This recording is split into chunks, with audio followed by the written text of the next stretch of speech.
Hit it! Welcome back. So now you know there is such a thing as a promo producer, let's have a quick look at how promos are made, the process of promo production.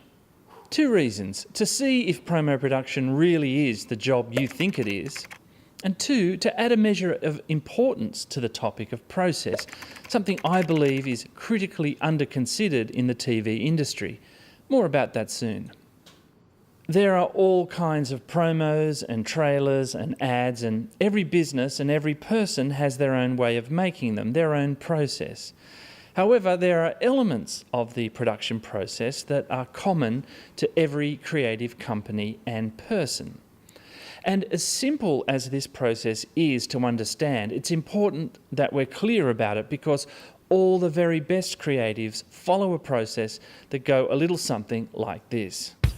Hit it! First up is the allocation stage. It usually starts with someone in management deciding what programs need promoting and who they want to do that. The person who assigns this work and approves it when it's finished is called the client. Once an assignment comes to you, you'll usually get some kind of brief, which is an outline of what the client wants you to make for them. Briefs come in all shapes and sizes, from nothing at all, to a few passing words in the corridor every month or so, to something that is essentially a complete set of instructions of how the spot is to be made right down to the last frame, to something that's so vague and wishy-washy that it's of no use at all. Either way, promo managers will typically have very strict guidelines about what is to be communicated in a promo. It's a perennial industry-wide conundrum, I guess, that this information will often be communicated to you after you have completed your work. So expect your on-the-job training in promos to come in the form of a lot of remakes. Okay, next comes the part where you get organised. You'll be given a certain amount of time to complete your work, and this is the stage where you have to figure out how you're going to get it all done. Most projects come with strict deadlines and pre-allocated amounts of time with various other TV specialists like video editors, graphic designers, audio engineers, and voiceover artists. You communicate booking all these people with the promo department's facilities or production manager. You're getting that you'd better be a people person, right? Good.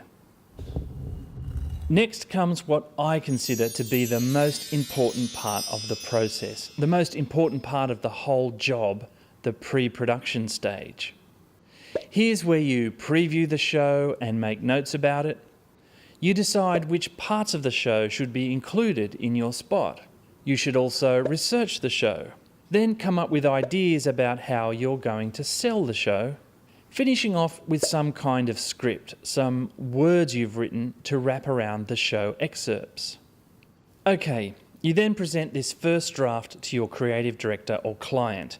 This is called the pitch. I recommend checking back with your creative director or client at regular stages along the way, especially when you're starting out.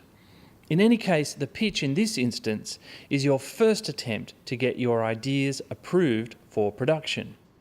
It's no big deal really, because in promos, pitching is an informal, low-pressure process, unlike the advertising business where the pitch can be bigger than the account itself.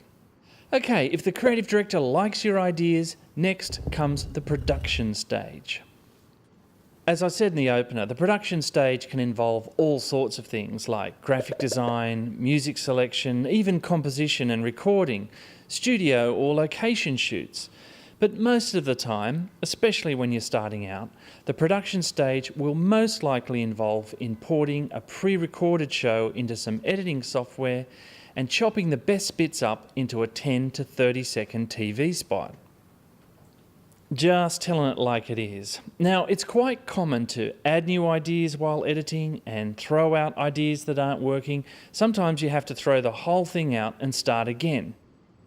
The end product to all this editing is to have what's known as a promo bed or base. Now that base could then go to the graphics department to have more graphic elements or effects added. The base will likely go to the audio department to have a voiceover artist read your script, and then the audio engineer mix all the audio elements together to form a balanced sound. You really think you're the man for this job?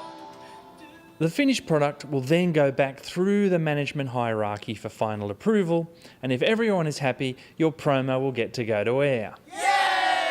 Your promo base will then go through some kind of finishing off process called post-production, where it will be duplicated a number of times with varying tune-in information to keep the promo relevant as it screens closer to the on-air date of the show. A really nice touch is to thank the various operators who helped you get the promo made. Now this might sound a bit dicky, particularly if you work with the same people day in and day out, especially if nobody else in your department does this. But thanking people for their effort is the sign of a true professional. Did I mention you have to be a people person? The last part of the process is to see how the show rated or sold and discuss how you can do better next time. Now this may be in the form of feedback from your creative director, or maybe the whole team might get together and analyse the whole department's output. Okay, there will be working promo producers out there who will be watching this and chuckling to themselves right now, wondering what planet I come from.